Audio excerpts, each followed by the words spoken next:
Welcome to a new episode of the Tolkien Experience podcast. I'm Luke Shelton. I'm Sarah Westvick. And I'm Sarah Brown. Each episode, we share with you an interview of a Tolkien scholar or fan. That's right. In these interviews, one of us asks our guests to respond to 6 questions that help us learn about their personal Tolkien experience. All of this is made possible by our supporters on Patreon. So we want to thank them and encourage you to check out the community at patreon.com/Tolkien Experience. We are so excited to share this podcast with you. So without any more delay, let me introduce our guest. For this episode, I sat down with Willie Jenkins, better known as Knewbettadobetta on TikTok and on YouTube. Willie is a Tolkien superfan, and he especially loves the Silmarillion. This leads him to put together informational videos that are done very quickly. Willie also has a magnetic personality, which made our interview very enjoyable, and also means he has quite a following on both platforms. So without much further ado, let me go ahead and get straight to the interview. So, Willie, why don't you tell us how you were introduced to Tolkien's work? Okay, so how I was introduced to Tolkien's work was a bit of a fluke. I was actually in school and I had actually gotten in trouble. I was about 14 years old, and I got detention. And in my school, detention at the time was being held in the library. And the first, couple times I was in there, I did nothing, and time would not move for anything. So I was like, man, I was always a big reader. I liked fiction books. I would read Moby Dick, Wizard of Oz, all these type of different books.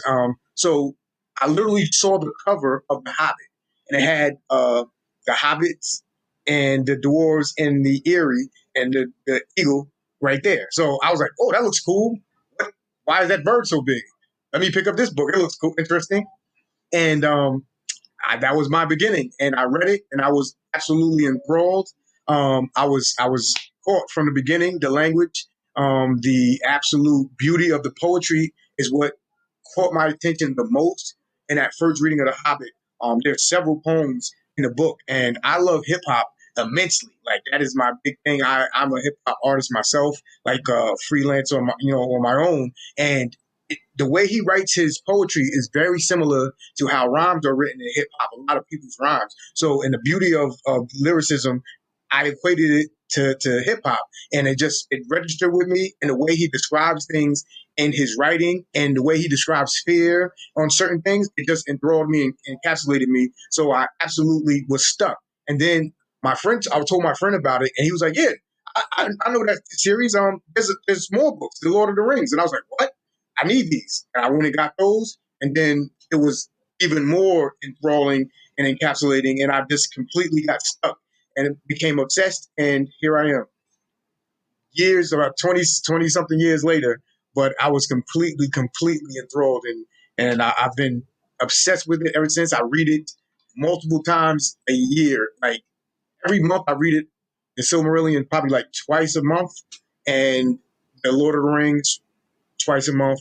The Hobbit, I got down. I read it to my son, but I read those two just always back and forth every month. Every single month I read them multiple times. So it's just every time I find something new, and that's how I was introduced from detention. Yeah. So in detention, you were just kind of reading it to pass the time? Yes. So what, I know that you mentioned that the songs kind of stuck out to you, but was there anything about the story in particular that was different or more interesting than the other books you were reading? Yes. Like I was saying, the way he described things, it just was different. It felt like I've never seen that before. Like, I've seen people say, oh, he went up a hill and he got here and there, and it was cool. The way he described the terrain and the way he described, like, he would allude to certain things, but not give you any other information. And then you'd be like captured, like, you're like, wait, what? Like, he found this sword is from where? Like, that must be a special place. Like, they're talking about how great the sword is, and he says, oh, this is from the king. Like, that must be some important place, and this guy must be important. But then he leaves it alone, and he goes over, and you're like, wow, I want to know about that place. And he just, The Hobbit is my favorite of all the books. It's not the best of the books, but it's my favorite because of the completeness of the story. Bilbo has a complete change, beginning, middle, and end, and is just amazing. And you feel like you're on the journey with him, and it leaves you full. The Lord of the Rings is a lot, it's a lot more adult and a lot darker, and it's fuller and everything like that. But you don't get a sense of completeness from Frodo. You feel a little empty from Frodo, and he's supposed to be the main character. At the end, you don't feel resolved with him. Even though he goes to Valinor, he's still hurt. He's not, like, something's bothering him, and you know this. He's not really happy. If you read, I don't get the sense of he's really happy. I feel like he's incomplete, and it's just a little bit of a difference there. You get a fullness of the story in the sense of Aragorn becomes king and everything like that, and certain things are resolved. But the main character, I don't feel got a happy ending, and I don't really like him as much as you like the other characters, and that's a big thing. It does a bunch of different things that other books don't do. It started things that other books don't do. It kills off a character in the first book that you were like, wait, what? Gandalf can't die? Even though he comes back, you don't know that until you read The Two Towers. Mm-hmm. So it's very encapsulated, and it's amazing. It's just amazing, absolutely amazing. All right, so here comes the tough question. All right. Since you read so much Tolkien, what is your favorite part of Tolkien's work? My favorite part of Tolkien's work is his description of fear. If you're asking that type of thing, and not like a specific, like, what's my specific passage or book or something, if you're asking... Whichever way you want to take it. He describes fear.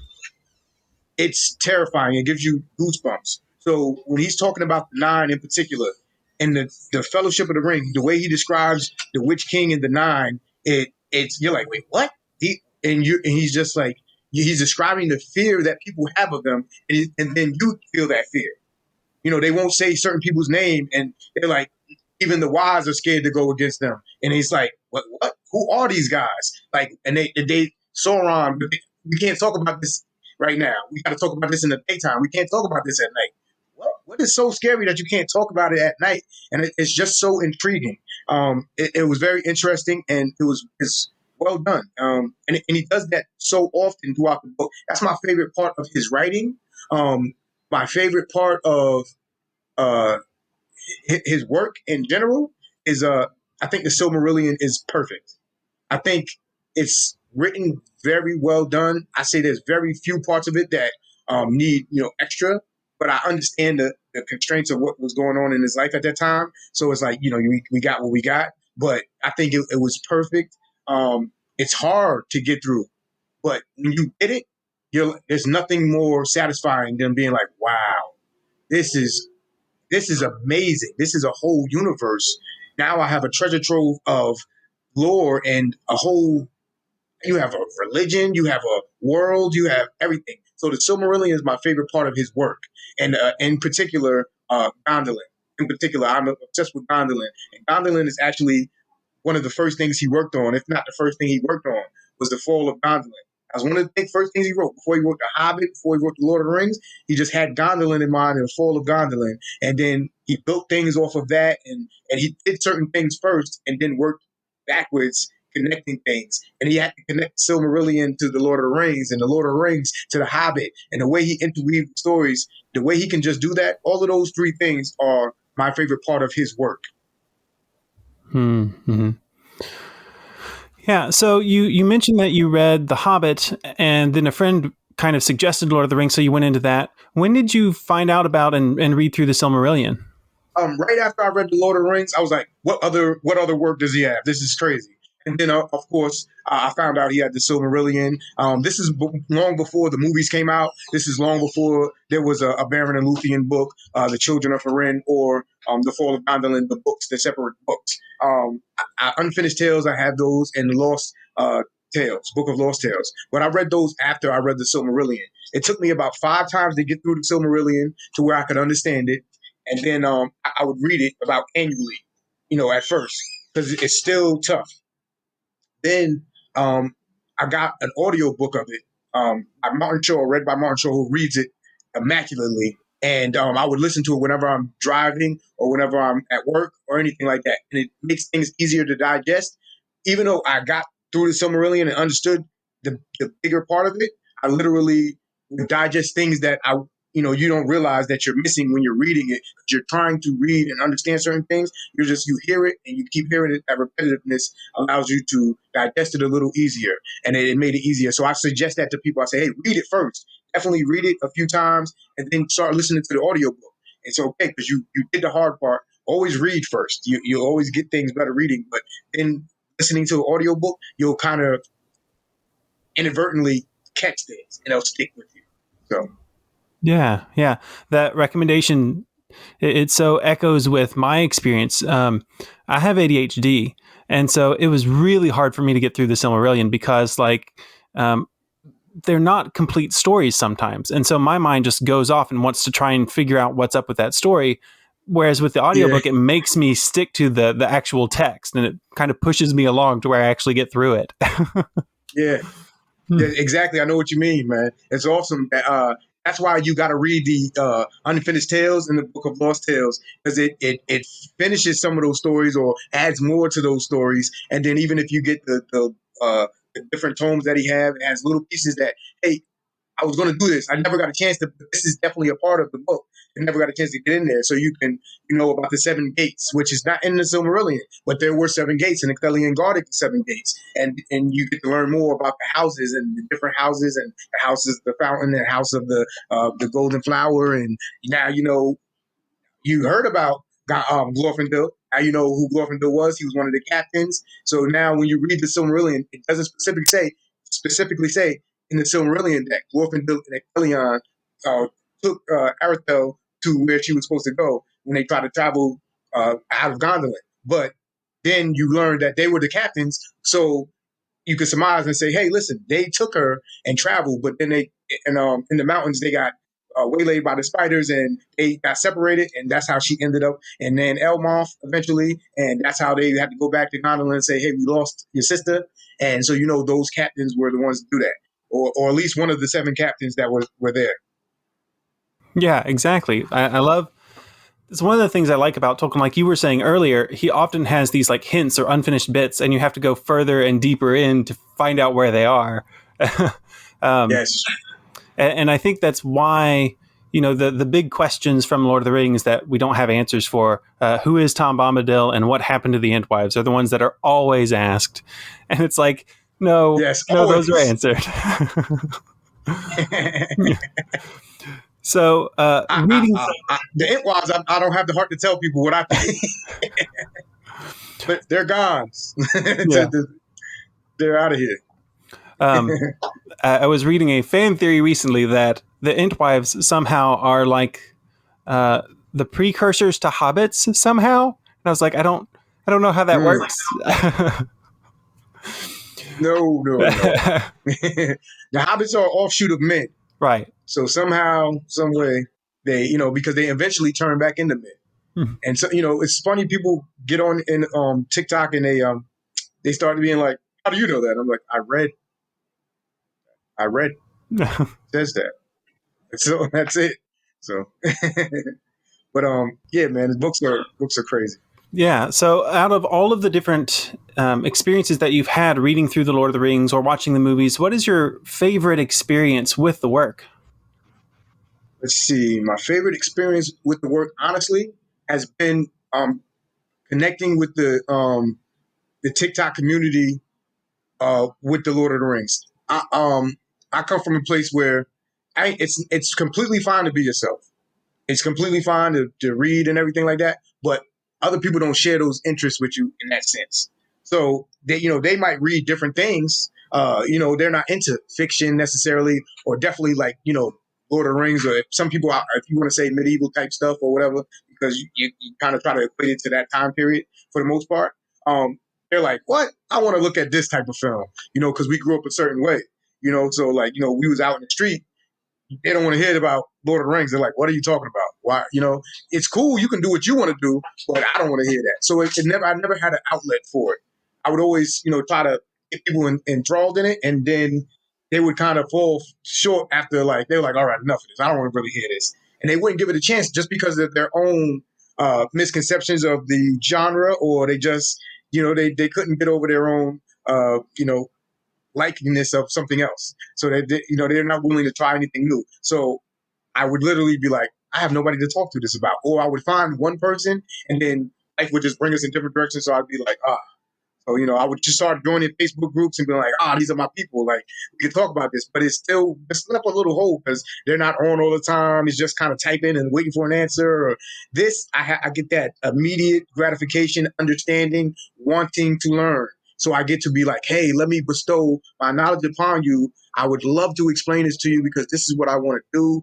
It makes me happy to make you happy, that you want to learn, that you want to understand, that you can share the world with me and see why I like something, so this is why you like something, and we share that experience together, and we can explore the Lord together, and we can figure out, hey, why is this? Or, that is so fulfilling for me. So that's my favorite part of going forward. Or recently, what's been going on with Lord of the Rings and Tolkien's work is that.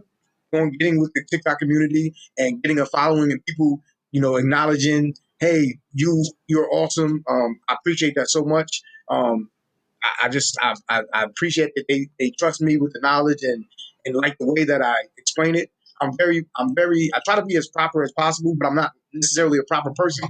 I'm like, so like even talking now, like I'm just, I'm talking to you a certain way, but I'm very much talk with a New York accent, and I still have my street side of myself, and I like talking like that. But I try to keep it a happy medium. I don't want to be too and try to put on a front for anybody. Hey, I'm going to explain it how I want to explain it.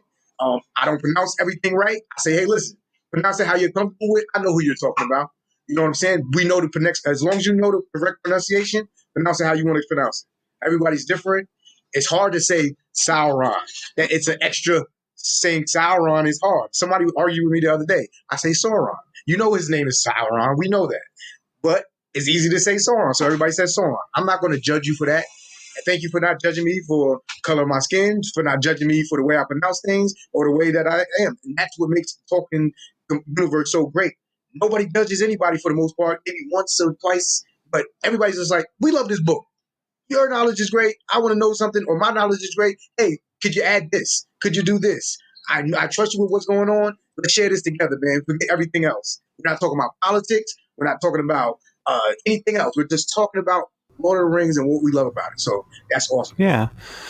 So when you were talking about how much you enjoy getting on TikTok and the interactions there, you were talking a lot about sharing your passion and helping people. But there's one word that you avoided, and that word is teaching.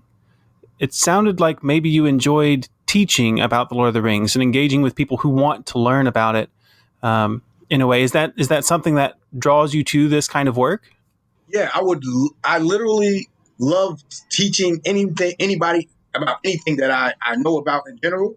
But like when you're, I say a self-proclaimed expert, because I'm sure there's people out there that know way more than me. But as far as in the world that I'm in now, people say, hey, you're this level. So I say, okay, cool. I love bestowing that. I love teaching that. I teach it in a way that I think, hey, is understandable. I try to be, relatable, and I want them to. It makes me happy for them to get it, and to be, wanting to learn more, and it's fulfilling to me. So I'm very much wanted to teach it, and I enjoy teaching it, and that goes with anything that I love to do. I each one teach one. You know what I'm saying? I could easily just explain a bunch of stuff without really teaching you why it's the way it is. But there's that old adage, you know what I'm saying? I could catch a fish for you, or I could just teach you how to fish. So, hey, listen, this is why this is important. That's why in one of my TikToks, I say, look at the maps. If you wanted to get the Silmarillion, look at the map of Beleriand. Study the map of Beleriand. Half of the Silmarillion is done. It's a cheat code, because you don't know what he's talking about in certain chapters. He's just saying the names of places. And if you don't pay attention to that map, you'll be like, what is this? But if you look, he's like, oh, Nan Elmar.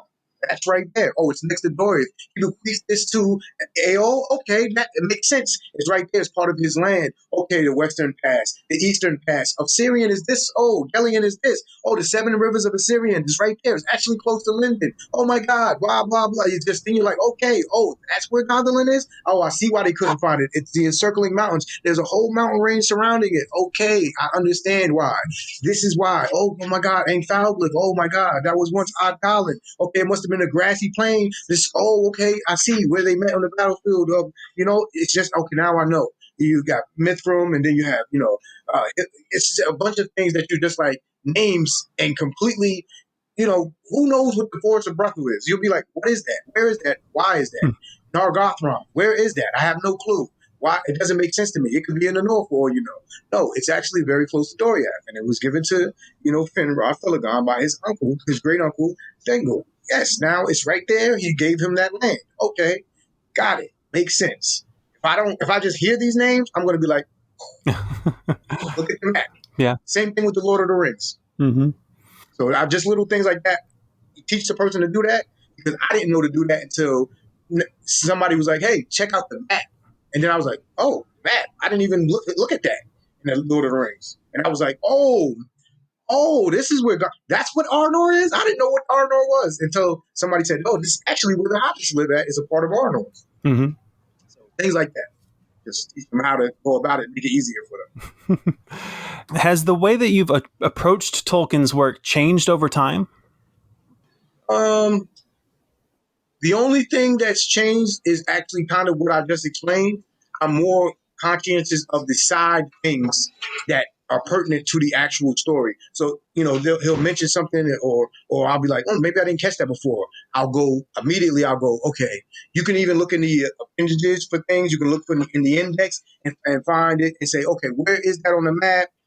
How does this pertain here? And I connect the dots more easily by where things are, as opposed to when the first few years when I was reading it, I was all over the place. I was like, I don't know where they're going or what that means or whatever, but I know it sounds cool and it's great that way. But now I'm like, it's more of a logistic type thing. Like you kind of study it like the military. Now you're on the journey now you're like a military general. And you're like, oh yeah, this is why. When I point out the map to somebody, I'm like, this is why this is this. So when I read it now, I'm more cognizant of those type of things, and I always go back to a map or the appendage or the lines, the trees of the lineages. Okay, so this person, they're from where? Who are they related to?